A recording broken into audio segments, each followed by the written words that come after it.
बिस्मिल्लाहिर्रहमानिर्रहीम, अस्सलाम वालेकुम नाज़रीन, आप देख रहे प्रोग्राम पब्लिक ओपिनियन और मैं हूं आपके साथ ज़रिया इरफान। नाज़रीन, मशरिक़ वुस्ता के हवाले से अगर देखा जाए तो अमेरिका का ऑपरेशन फ्रीडम और ईरान की बदले में संगीन कार्रवाइयों की धमकियों ने एक बार फिर अमन का मंजरनामा धुंधला दिया है। अबनाए हुर्मुज़ की बंदिश, अमरीकी ब्लॉकेट और दुनिया की एक तिहाई सप्लाई लाइन की मअतली ने न सिर्फ आलमी मंडियों को हिला कर रख दिया है, बल्कि इसके असरात बराह रास्त पाकिस्तान जैसे ममालिक की मईशत पर भी पड़ रही हैं। तेल की कीमतों में इजाफा, दरामदी बिल में बेपनाह इजाफा और करेंसी पर दबाव, ये सब मिलकर एक ऐसे मौशी तूफान की शक्ल इख्तियार कर रहे हैं जिससे निकलना आसान नजर नहीं आता। सवाल यह है कि इस आलमी बहरान के बीच पाकिस्तान कहाँ खड़ा है, हम कितने मुतासर हो चुके हैं और आने वाले दिनों में मजीद कितना बोझ बर्दाश्त कर सकेंगे। लेकिन कहानी सिर्फ बैरूनी दबाव तक ही महदूद नहीं, अंदरूनी सतह पर भी मईशत कई चैलेंजेस में घिरी हुई है। हुकूमत का दावा यह है कि मईशत संभल चुकी है, मगर ज़मीनी हकाइक कुछ और कहानी सुनाते हैं। कर्जों का हुजूम चंद सालों में तकरीबन 2 गुना हो चुका, महंगाई की शरह बदस्तूर आवाम की क़ुव्वत खरीद को खा रही है, पेट्रोल की कीमतें रिकॉर्ड सतह पर हैं और तवानाई के शोबे में हज़ारों मेगावाट सलाहियत के बावजूद लोड शेडिंग का अज़ाब बरकरार है। FBR की कारकर्दगी सवालिया निशान है, रेवेन्यू खसारा बढ़ता चला जा रहा है और टैक्स कलेक्शन की नाकामी इस बात का इशारा है कि शायद मईशत का इंजन ही सुस्त पड़ चुका है। तरक्याती बजट के नाम पर खरबों रुपए खर्च किए जा रहे हैं, मगर क्या वाकई ये अखराजात तरक्की में तब्दील हो रहे हैं या सिर्फ कागजी चमक पैदा की जा रही है? इसके अलावा ऐसे में सवाल ये भी पैदा होता है कि जब सनतें ही सुस्त हों, रोजगार के मौके कम हों और सरमायाकारी रुक जाए तो टैक्स कलेक्शन कैसे होगी? क्या मौजूदा मौशी पॉलिसियाँ मईशत को सहारा दे रही हैं या इसे मजीद निचोड़ रही हैं? और इसी सूरत हाल के पेश नज़र अगर देखा जाए तो एक और हकीकत भी हमारे साथ जुड़ी हुई है, वो है कौमी सलामती की, दिफाई ताकत की और इत्तेहाद का वो बयानिया कि जिसे बुनियानुल मरसूस कहते हैं। मार्का हक की कामयाबी को 1 साल मुकम्मल हो चुका, एक ऐसा मौका कि जब कौम और अफवाज एक सफ में खड़ी नजर आई और दुश्मन को वाज़े पैगाम दिया गया कि पाकिस्तान अपनी खुद मुख्तारी और वक़ार पर कोई समझौता नहीं करेगा। ये सिर्फ एक अस्करी कामयाबी नहीं थी, बल्कि एक नज़रियाती और सिफारती जीत भी थी जिसे आलमी सतह पर पज़िराई मिली। चीन की भरपूर हिमायत, तुर्किया, सऊदी अरब और अज़रबैजान की यकजहती और आलमी माहिरीन की राय है कि पाकिस्तान ने न सिर्फ अपना मौक़िफ़ मौसर अंदाज में पेश किया, बल्कि सच्चाई की बयानी को भी मजबूत किया। ये सब इस बात की निशानदही करते हैं कि पाकिस्तान दिफाई और सिफारती मैदान में अपनी जगह मनवा चुका है। और इसी के साथ साथ अगर हम मुल्क का सियासी मंजरनामा देखें तो वहाँ पर सूरत हाल कुछ ऐसी नज़र आती है कि अपोजिशन खासी फ्रेंडली हो चुकी है। हुकूमत को वो हर गुजरते दिन के साथ फैसिलिटेट कर रही है, क्योंकि मौशी एतबार से जितनी परेशान इस वक्त आवाम है, ऐसा लगता है कि पाकिस्तान तहरीक इंसाफ को इसकी कोई परवाह नहीं और ना ही परवाह अपने बानी की है, जो कि इस वक्त अडियाला क़ैद हैं। आज भी अलीमा खानम साहिबा अडियाला जेल के बाहर ये कहती हुई नजर आई कि ज़िलाई ओहदेदार, MNAs, MPs जो हैं वो आए यहाँ पर, हुकूमत पर प्रेशर डालें ताकि बानी PTI की रिहाई में कोई आसानी को मुमकिन बनाया जा सके। लेकिन ऐसा है कि उनके कही हुई किसी एक भी बात पर पाकिस्तान तहरीक इंसाफ की जो मौजूदा क़यादत है वो कान धरने को तैयार नहीं। यही हमारे टॉपिक्स हैं जिसके ऊपर डिस्कशन होगी। रिजवान रज़ी साहब और इसार राना साहब हमारे साथ मौजूद हैं। रज़ी साहब, ये रात के जो मिडिल ईस्ट में सिचुएशन पैदा हुई है, डेफिनेट सी बात है, एक बार फिर से हम देख रहे हैं कि ऑयल के जो प्राइसेस हैं इंटरनेशनली सतह पर, उसमें दोबारा से इजाफा हुआ है।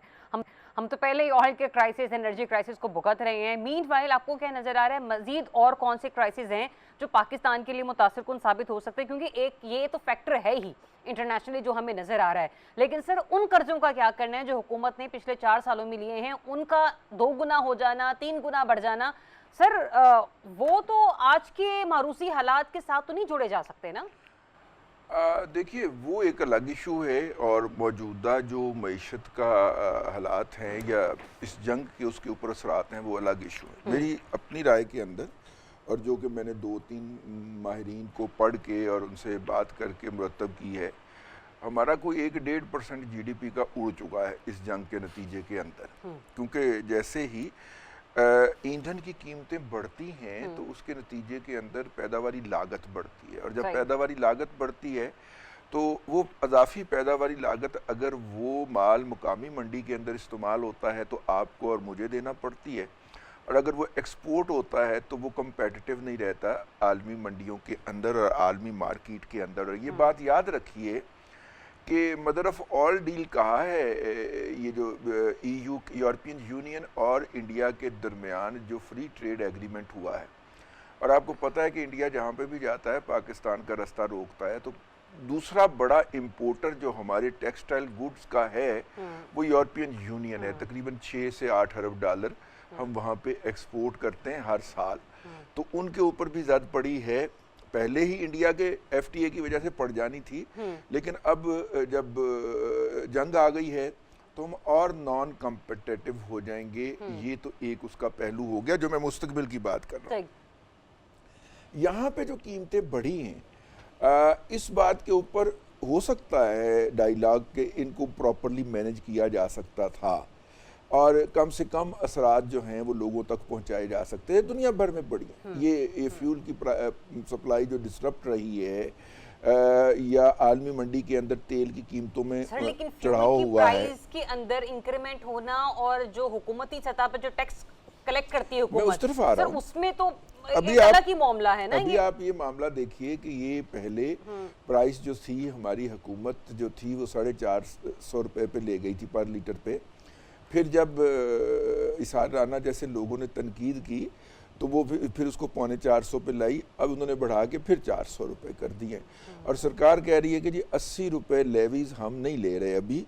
अगर वो 80 रुपये लेवीज ले रहे हों तो वो मुझे फिक्रा याद आ गया कि पेट्रोल 500 रुपये लीटर भी हो जाए तो वोट इमरान खान का ही रहेगा। तो मेरा मतलब है कि 500 रुपये लीटर के पास बात पहुंच जाती है अगर सरकार वो लेवीज ले रही हो।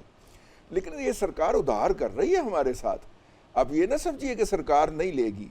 ये 80 रुपये जो उन्होंने इस वक्त काटे हैं या नहीं लिए हमसे इस एक महीने में, वो सरकार किसी जब प्राइसेस डाउन होंगी तो वो आप में और हमारी जेब से निकाल के जाएगी। उन्होंने अपने पल्ले से कोई पैसा नहीं डालना। एक तो बात ये हो गई। इस वक्त अगर हम ये देखें तो गंदम की जो मार्केट की प्राइस है, ओपन मार्केट की, सरकार उसमें नहीं मौजूद, ओपन मार्केट की प्राइस 4000 टॉप चुकी है। और जब हम किसान से बात करें कि भाई आप जो है वो ज़्यादा मुनाफा ले रहे हैं, तो उनका कहना जी कटाई के लिए, हार्वेस्टिंग के लिए डीजल इस्तेमाल हुआ है, उसकी कीमत भी तो देखिए हमने कितनी अदा की है। ठीक। और वो ही मेन कंट्रीब्यूटर कॉस्ट होती है हार्वेस्टिंग की भी और अगली फसल तैयार अगले के लिए। तो नेगेटिव असर आया है इसका। इसको जरा मजीद और हम अकेले नहीं हैं, दुनिया भर के अंदर आया। सर मैं एग्री करती हूँ कि हम उनमें अकेले नहीं हैं, लेकिन बहुत सारे ऐसे मसाइल हैं जो हुकूमत के खुद के पैदा करना हैं, वो भी आगे चल के मैं आपके भी सामने रखूंगी। हमें माहिर मौशी अबू सर कैस असलम साहब ने ज्वाइन किया है, उन्हें शामिल गुफ्तगू करते हैं। कैसा आपने रशीद साहब की भी यकीनी तौर पर बात सुनी होगी। उन्होंने कहा कि जो इस वक्त जंगी सूरत हाल है या जो आलमी सतह पर मामलात हैं उसका पूरी दुनिया में उसके आफ्टर इफेक्ट्स आए और पाकिस्तान भी उन्हीं में से एक है। आप किस हद तक अग्री करते हैं इस मामले से कि ये हम पर भी उतनी ही जिम्मेदारी आ रही है जितनी बाकी ममालिक पर है, या फिर हम एक अलग ही किस्म के क्राइसिस में हैं? क्योंकि FBR में मुसलसल नाकामी के बाद जो रेवेन्यू कलेक्शन हुई वो हुई 684 अरब की, खसारा वहां तक जाकर पहुंचा। फिर जिसको हुकूमत पूरा कैसे कर रही है सर 400 रुपए फी लीटर पेट्रोल बेच के, तो फिर हुकूमत ये दावा भी कैसे कर सकती है कि हमने मईशत संभाल ली है? आपके नजदीक ग्राउंड रियलिटीज क्या है? नुक्ता नजर है कोई किसी की हुकूमत का नुक्ता नजर है कि हम अभी भी आसान कर रहे हैं कौम पे। सवाल ये नहीं है कि ये महंगा कर दिया या आपने जो पूछा है कि हदफ पूरा नहीं हुआ। सवाल तो ये है कि क्या इस सारे क्राइसिस में हुकूमत ने अपने अखराजात कम किए हैं? सही। अगर अपने अखराजात कम किए होते तो फिर तो हम कहते कि नहीं जी हाँ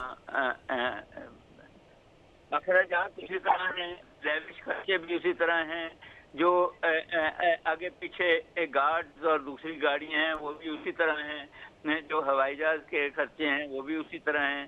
तो जब ये सारी चीज़ें जो जिन लोगों को मुफ्त चीज़ें मिलती हैं वो भी उसी तरह हैं, जिनको आधी चीज कीमत पर मिलती हैं वो भी उसी तरह हैं।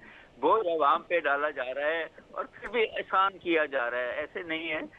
बात सही है कि दुनिया पे इसका असर आया है, हर वो मुल्क पे इसका असर आया है जिसके पास पेट्रोल नहीं है, जो खरीदता है, जो पैदा करते हैं उनको कम असर आया होगा। मगर सवाल तो ये है कि आपके ईरान के साथ तो आपका बॉर्डर लगता है, उसके थ्रू जब आप चीन को बेच सकते हैं वहाँ से क्यों नहीं आप ये तेल सस्ता ले लेते? मैं भी समझता हूँ, मगर जब इंडस्ट्री नहीं चलेगी जब ज्यादातर आवाम के पास कुव्वत खरीद नहीं होगी तो इकोनॉमी नहीं चल सकती, और फिर इकोनॉमी नहीं चलेगी तो एक जनरल प्राइसेस आएगा। ये जो आपने गेन्स लिए थे पिछले एक आध साल के, जिसका फख्र करते हैं, वो तो नीचे आ गए। आपकी 3.7 पे ग्रोथ जानी थी, अब कहीं 2.5 2.4 पे आई होगी। तो वो तो कहीं ना कहीं हुकूमत का हुजम कम करना, हुकूमत के अखराजात कम करना। IMF ने सिर्फ ये तो नहीं कहा कि टैक्स लेते जाएं, उन्होंने ये कहा है कि आप अपना बैलेंस करें जो है फिस्कल, और हुकूमती अखराजात में भी कमी का एक बार नहीं तकरीबन कुछ 10 बार IMF जो है दोहरा चुका है। मैं बिल्कुल डॉक्टर साहब आपके पास आती हूँ, राना साहब भी हमारे साथ मौजूद हैं, नसीर साहब भी, मैं जरा उनको भी शामिल गुफ्तगू करती हूँ। मीनवाइल राना साहब, तरक्याती बजट के नाम पर सालाना ट्रिलियंस का खर्चा होता है, ये खर्च वाकई कोई तब्दीली ला रहा है, कोई तरक्की ला रहा है, या सिर्फ आपको कॉस्मेटिक चेंजेस नजर आती हैं? क्योंकि हम देख रहे हैं रोड्स बन रहे हैं लेकिन रोड्स टूट भी जाते हैं, साइकिल लेन बनाई जाती है, साइकिल लेन उखाड़ दी जाती है, फ्लाईओवर बन रहे हैं, कभी कुछ बन रहा है, कभी ब्रिजेस बन रहे हैं, तज़ीन और आराइश के भी काम हो रहे हैं, लेकिन सर हम इंडस्ट्रीज लगाने की तरफ नहीं जा पा रहे। राना साहब, नहीं, इंडस्ट्री कैसे लगाएंगे? इंडस्ट्री के लिए आपको जरूरत होती है बिजली की, गैस की, तो वो तो आपके पास है ही नहीं। जितनी महंगी बिजली आप दे रहे हैं वो उससे ज्यादा अच्छा तो लोग इंडोनेशिया में जाके फैक्ट्री लगा के अपना काम निकाल लें, या बांग्लादेश में लगा लें जाके। और जो यहाँ पे फैक्ट्रियां हैं, आप उनको जिंदा नहीं रहने दे रहे। फैसलाबाद की इंडस्ट्री तबाह बर्बाद हो गई। वो इंडस्ट्री जो इमरान खान के दौर में जब कहा जा रहा था कि जी लोगों को वहाँ पे फैसलाबाद में मौजें लगी हुई है, ठीक है ना, रजी साहब हंस रहे हैं, मेरा ख्याल है मैं रजी साहब की बातों पे हंसना शुरू करूं तो पूरा प्रोग्राम में हंसते हुए गुजारूंगा।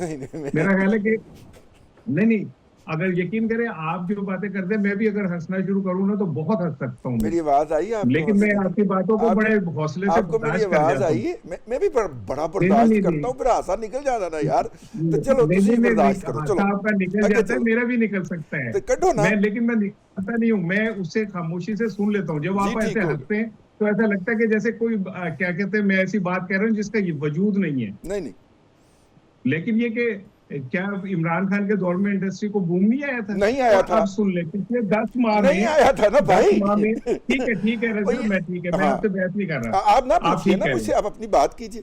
पिछले 10 माह में तिजारती खसारा बढ़कर 31 अरब 98 करोड़ 80 लाख डॉलर बढ़ गया है। ये तिजारती खसारा है सिर्फ 10 माह का, ठीक है। दूसरी जानिब इन 10 माह में आप 12 करोड़ रुपए का तैयारा भी खरीदते हैं, 35 गाड़ियों के साथ आप फिर रहे होते हैं, पूरी फैमिली के साथ जाके आप क्या नाम है ग्राउंडों में जा रहे होते हैं। तो जो अभी बात कैद साहब कह रहे थे कि ठीक है मुश्किलात सब, लेकिन मुझे बताएं कि भारत में इतना पैनिक है जितना हमारे यहाँ हुआ है, बांग्लादेश में इतना पैनिक है जितना हमारे यहाँ हुआ है, अफगानिस्तान में इतना पैनिक है जितना हमारे यहाँ हुआ है, क्यों हुआ है? और अभी तो ये, और मुझे अच्छी तरह याद है कि इमरान खान के दौर में शायद काबीना ने ये क्या नाम है मंजूरी दी थी कि 50 रुपए से ज्यादा या 60 रुपए से ज्यादा लेवी नहीं लगेगी। आपकी लेवी जो है 200 के ऊपर जा रही है, पहुंची है, बिल्कुल ऐसे ही है, ठीक है ना। और अभी इस जुम्मे फिर लगनी है, बढ़नी है। तो आप पेट्रोल की कीमत जो है उसको छोड़ के आप कहते हैं पेट्रोल महंगा हो गया, तो पेट्रोल महंगे की कीमत लगाए ना। ये जो लेवियां हम पे लगा रहे हैं, ये किस सिलसिले में लगा रहे हैं आप? कभी आप कहते हैं कि बलूचिस्तान की सड़कें बननी है, कभी आप कुछ कहते हैं, कभी कुछ कहते हैं। आप सीधा ये कहें कि भाई हमसे घर नहीं चल रहा मुल्क, लेकिन हमने जबरदस्ती चलाना है और तुम्हारी तौन के ऊपर बैठ के चलाना है, और जो बोलेगा उसकी ऐसी की तैसी कर देंगे हम पकड़ के। रसी साहब, ये जो लगने वाली टैक्सेस है और फिर बेजा लग जाएगी, बात वहीं पर आती है कि जो लगने वाली लेवी है ना, उससे तकलीफ होती है। जो आलमी मार्केट में अब जो कीमतें बढ़ी हैं पेट्रोल की, हुकूमत के पास फिर से दूसरा जवाब है, ये मालूम होता है, लेकिन सर इतनी पेट्रोल की कीमत में इजाफा नहीं होता जितने कि पाकिस्तान में पेट्रोल के ऊपर लेवी लगा दी जाती है। दूसरा, जो हम लोग सनती सुस्तरवी के हवाले से बात करते सर, इस कदर गैर यकीनी के हवाले से जो कुछ पॉलिसियां हैं कि लोगों के पास रेवेन्यू जनरेट करने के लिए, अपनी इंडस्ट्री को चलाने के लिए आपको फार्मूला बाकी बचा हुआ नजर नहीं आता, तो वो टैक्स कलेक्शन कहाँ से करवाएंगे? देखिए, कारोबार चलेंगे नहीं। दोनों इंटायरली डिफरेंट मौजूआत हैं, लेकिन मैं एक बात जो है वो यहाँ पे कर दूं। 124 रुपए की लेवीज थी, फिर मैं आपको वार्न कर रहा हूँ अपनी तरफ से, उसमें सरकार कहती है हम 80 रुपये वसूल नहीं कर रहे, हमने 80 रुपये निकाल दिए हैं, तो 44 रुपये सिर्फ हम वसूल कर रहे हैं पर लीटर, ये सरकार कहती है, मैं अपने पास से नहीं कह रहा। मैं आपको ये वार्न कर रहा हूँ दोबारा, अगर मेरी बात जो है वो इसी स्पिरिट के अंदर सुनी जाए और समझी जाए कि ये 80 रुपये सरकार ने अपने पल्ले से नहीं देने। 1 महीने के लिए उन्होंने IMF को कहा था कि जी अगर आप इजाज़त दें तो हम ये लेवीज ना वसूल करें, तो IMF से प्राइम मिनिस्टर ऑफ पाकिस्तान ने खुसूसी इजाज़त लेकर ये लेवीज जो थी ये मुअत्तल की थी।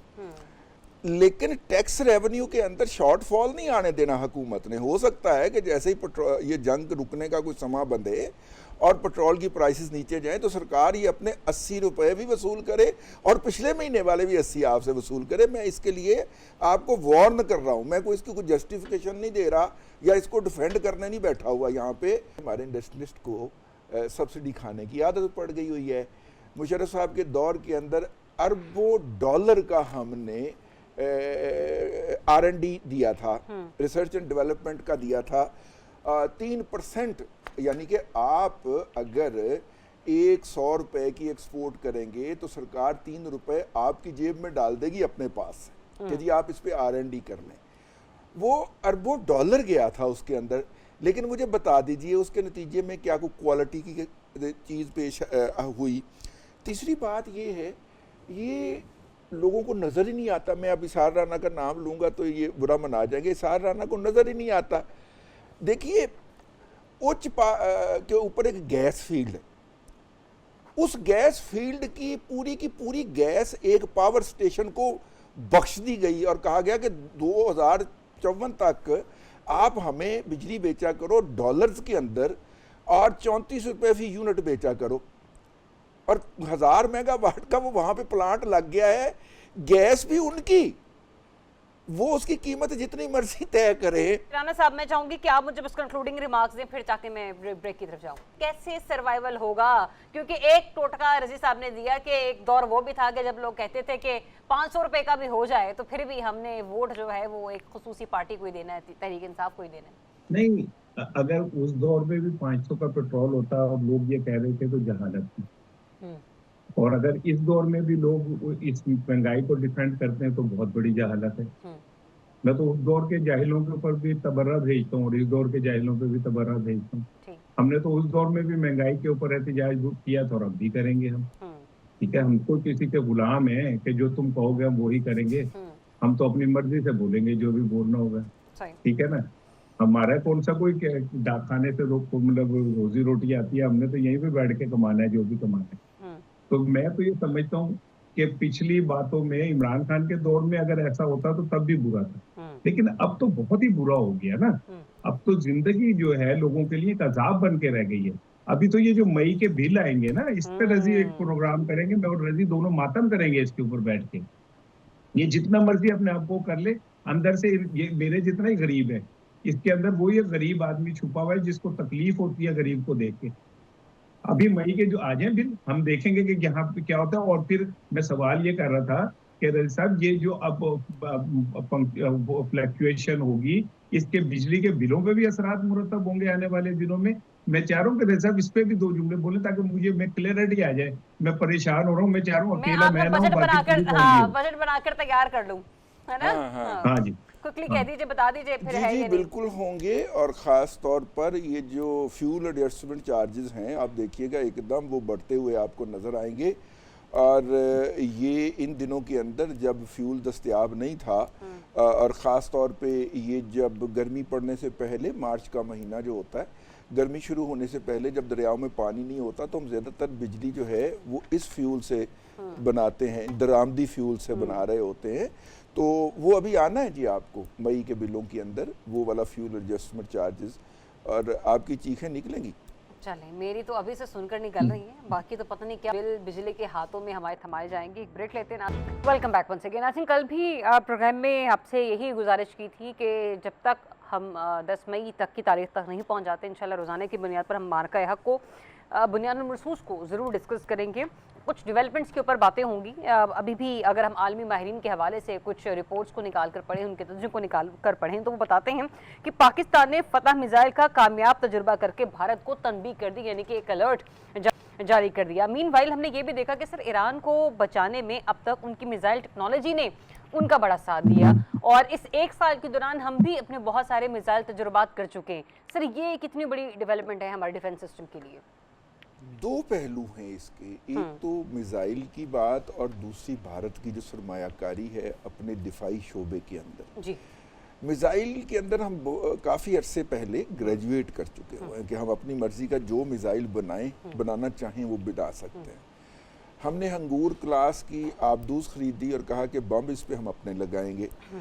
हमने JF थंडर बनाया तो हमने कहा बम इस पे हमारे लगेंगे। हत्ता कि हमने चाइना से ये भी इजाज़त दी कि J-10C पे हमारे अपने बम लगेंगे। ठीक है, तो इसका मतलब ये है कि वो जो इंडिया को मसाइल का सामना है कि इंडिया जब कहता है कि जी मैंने अपने बम बना लिए हैं फलाने और धमकाने और मैंने वो लगाने हैं राफेल के ऊपर, तो राफेल बनाने वाली कंपनी कहती है जी हम आपको इसका कोड नहीं देंगे, और यूं वो इंडिया सर पीट लेता है। और ये उसका डिसएडवांटेज था गुज़िश्ता वॉर के अंदर। लेकिन मैं आपकी तवज्जो दिलाना चाह रहा हूँ वो 18 अरब डॉलर से ज़्यादा की शॉपिंग के ऊपर जो कि भारत ने गुज़िश्ता एक साल में की है, और ये साइबर के ऊपर की है। हमें बड़ा सुनाया जाता था लोगों की तरफ से कि भारत जो है वो जनाब IT के अंदर इतना एडवांस है और फलां है और धमकान है, लेकिन हमने मई के को देखा 8 और 9 मई को उनके रेलवे का सिस्टम, उनकी पावर सप्लाई का सिस्टम जो था वो भारतीय हुकूमत या एस्टेब्लिशमेंट के कंट्रोल में नहीं था, उसे बच्चे पाकिस्तान में बैठ के कंट्रोल कर रहे थे।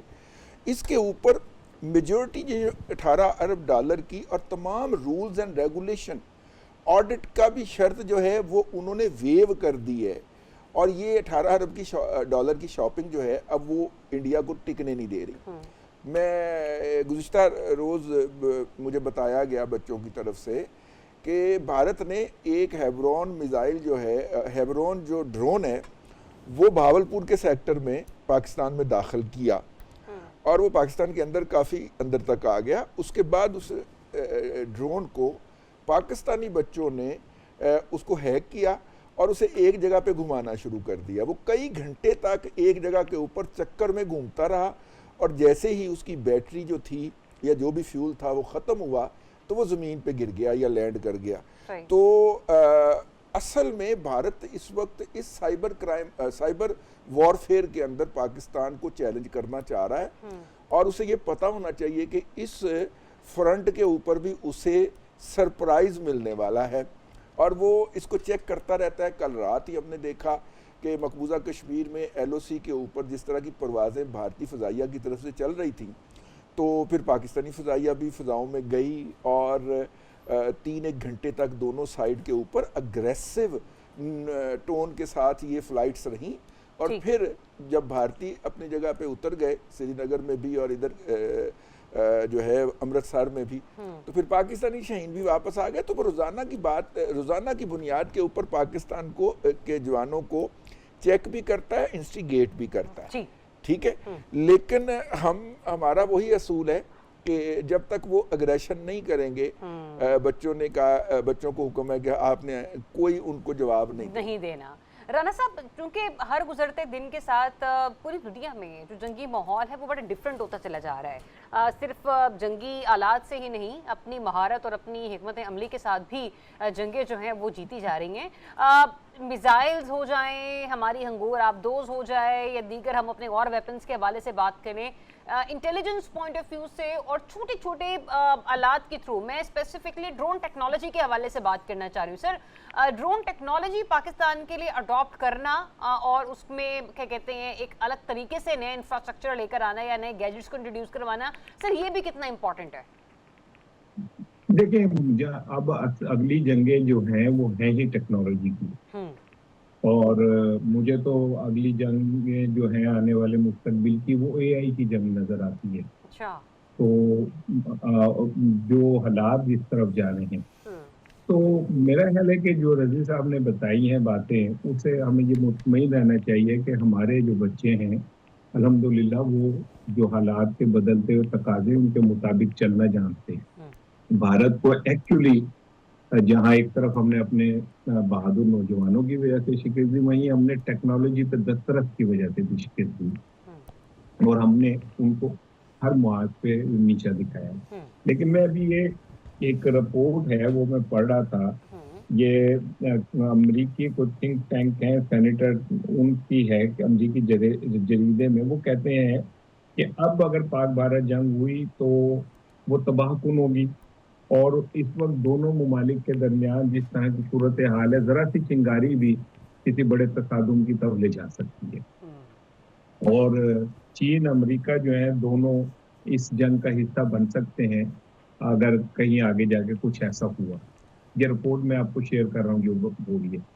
तो इन हालात में देखें, मैं अब मुझे माफ कीजिएगा, मैं कुछ चीजें ना बाजू का थोड़ी उससे हट के कह जाता हूँ। मैं अर्ज ये करना चाह रहा हूँ कि अल्हम्दुलिल्लाह अल्लाह ने हमें फतह दी और हमारी पाक बहादुर अफवाज ने साबित किया दुनिया को कि हमें अपने वतन की हिफाजत करनी आती है। इसका क्रेडिट आर्मी चीफ को भी जाता है, फील्ड मार्शल जनरल आसिम को भी जाता है, फदाइया के चीफ को भी जाता है और बाकी हमारे कमांडर को भी जाता है। लेकिन जंग किसी तरह भी पाकिस्तान के मुफाद में नहीं है। हम गुर्बत के मारे हुए एक मुल्क हैं, भूख हमारे सर पे नाचती है, हमारे यहाँ पेट्रोल जो है वो हमारे पे ऐसे गिरता है जैसे खुदकशी करने वाले अपने आप पे फेंकते हैं। इन हालात में जंग जैसी फंटेसी और जंग जैसे उससे हमें बाहर आ जाना चाहिए। हमें ये जरूरी नहीं है कि हमें जंगें जीत के ही अपनी ताकत मनवानी है। हम अपनी ताकत मईशत में मनवा सकते हैं, तालीम में मनवा सकते हैं, हम अपनी ताकत जो है हुनरमंदी में मनवा सकते हैं। हमें उस तरफ जाना चाहिए और खुदा का वास्ता है जो ये हमारे दिल में हमारे अंदर है ना कि हम ताकतवर हैं, तो ये है ताकत की खूबसूरती है कि वो इस्तेमाल ना हो, सब अपने पास रहे। तो मैं यही दरखास्त करूंगा कि जंग से बचें और हमें आगे बढ़ना चाहिए। हमारे लोग बहुत भूख का शिकार हैं, गुर्बत का शिकार हैं। एक जंग किसी मुल्क को कई साल पीछे ले जाती है। एक मैं बात क्लियर कर, एक मैं बात ऐड करना चाह रहा हूँ। गुज़िश्ता रोज़ लाहौर की एक 5 सितारा होटल में कुछ वाइस चांसलर जो थे दर्जन भर के करीब, वो जमा हुए पाकिस्तान पंजाब की जामियात के मुख्तलिफ जामियात के, वो तकरीबन 1 दर्जन के करीब थे। तो वहाँ पे गुफ्तगू हो रही थी, उसमें एक वाइस चांसलर साहब ने बताया कि उनके इलेक्ट्रॉनिक डिपार्टमेंट जो है उसके अंदर एक नौजवान इंडक्ट हुआ, अमेरिका से पढ़ के आया था वो PhD करके। तो जंग से कुछ दिन पहले उसने बताया कि उसके 4 पेटेंट थे अमेरिका के अंदर और इसहार राना साहब 4 पेटेंट में से एक पेटेंट वो था जिसके तहत आप जो ना नजर आने वाला जहाज नहीं होता जी, J-35 वगैरह है, वो देख सकते हैं। एक पेटेंट वो भी था कि उसको कैसे आप डिटेक्ट कर सकते हैं। उसने अपनी खिदमात पेश की, उसकी खिदमात शायद इस वक्त ली भी जा रही हैं और वो किसी जगह पे इंगेज भी हो।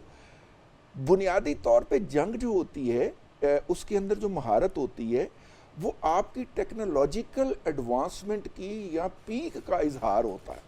मैं बड़ी माजरत के साथ और ये जो जंगें हैं आजकल, ये सिर्फ इंसानी ताकत के ऊपर नहीं लड़ी जा रही, ये टेक्नोलॉजी के ऊपर लड़ी जा रही हैं और टेक्नोलॉजी के ऊपर आपके अबूर का इजहार होती हैं जो कि आप जाहिर करते हैं।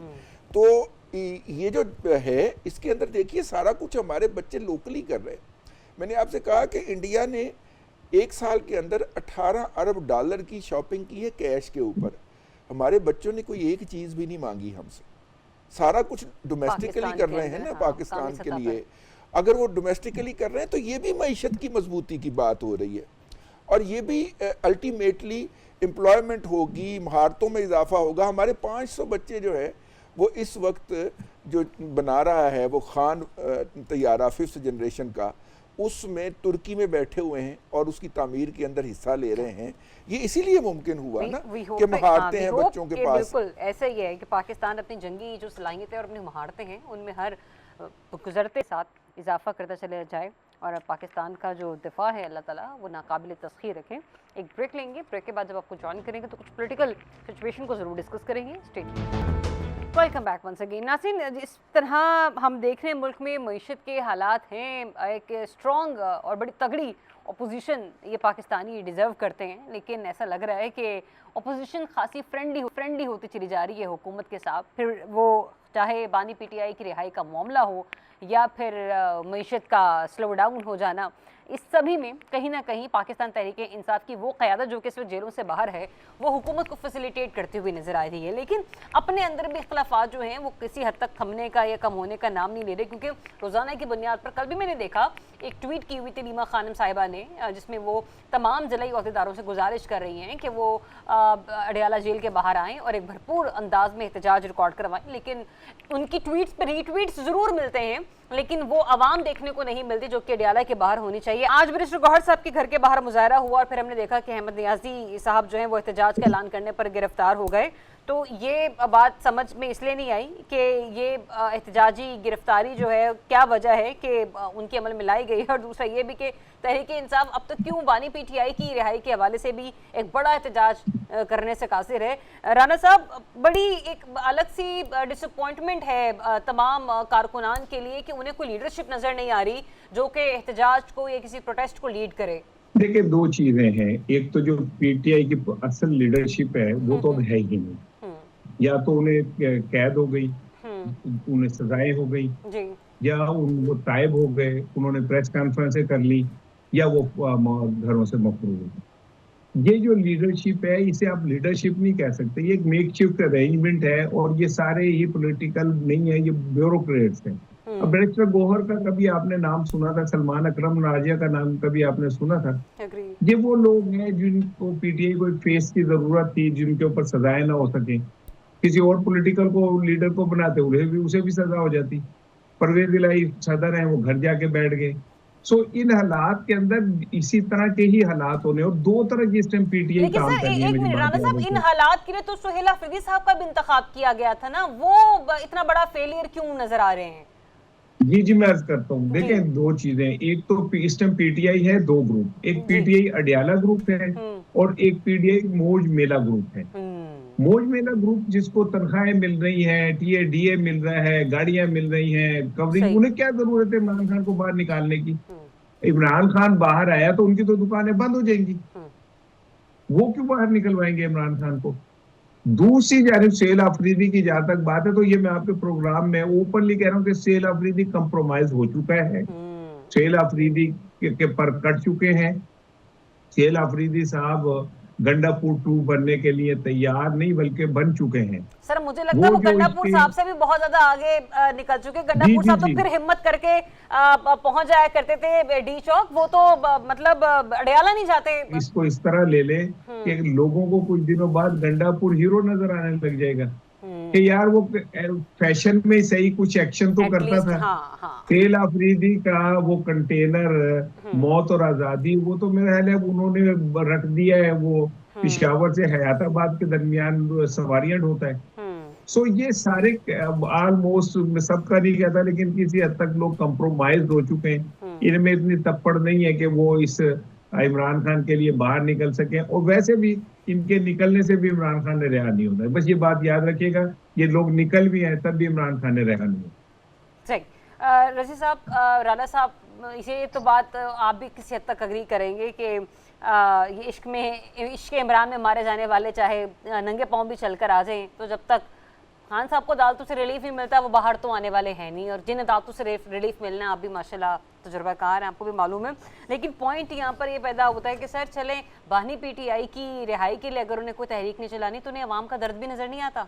ये हमारी तारीख के अंदर एक और मोड़ आ रहा है कि पार्टी के ज़ेरे अताब होने के बावजूद भी उसे इक़्तिदार में हिस्सा दिया गया, बल्कि मिठा बहुत पा दिया गया।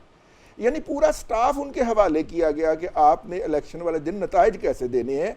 वहाँ के जर्नलिस्ट चीखते रहे कि इस बिल्डिंग के अंदर इंटरव्यूज़ हो रहे हैं जिन्होंने रिटर्निंग अफसर लगना है, और उनके साथ ये सौदेबाजियाँ हो रही हैं। ये जो 400 अरब रुपए का स्कैंडल आया, ये कैसे आया? ये उन लोगों को अप्लाइज किया गया था जिन्होंने इलेक्शन जितवाया था, और उन्होंने आके अन्नी डाल दी। फिर क्योंकि उन्हें तो इफ्जाने के तौर पे ये अपॉइंटमेंटें मिली थी ना, जिसके अंदर ये जो सैकड़ों अरब रुपए के आ रहे। मैं ये कह रहा हूँ कि ये पहली दफ़ा है कि एक पार्टी ज़ेरे अताब है लेकिन इक़्तिदार का हिस्सा भी है, और इसलिए नए सियासी रवैये भी वजूद में आ रहे हैं जिसके अंदर कारकुन अपनी पार्टी को मतून कर रहे हैं।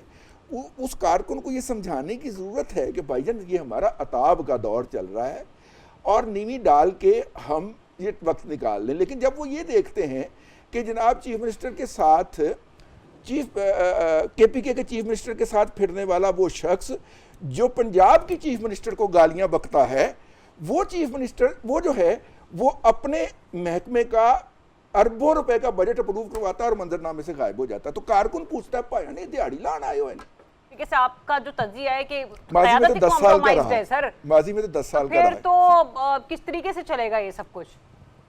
देखिए ये ऐसे ही चलता रहेगा, इसमें क्या फर्क पड़ना है। ठीक। पाकिस्तान के अंदर एक सिस्टम चलता है जिसमें थोड़ी थोड़ी बारियां होती हैं और वो चल रही होती हैं, तो ये सिस्टम भी ऐसे ही चलेगा। इमरान खान इस सिस्टम के अंदर माइनस है तो माइनस रहेगा अनटिल अनलेस कोई मतलब वो बड़ा ब्रेक थ्रू नहीं हो जाता। और ये पाकिस्तान की हिस्ट्री है।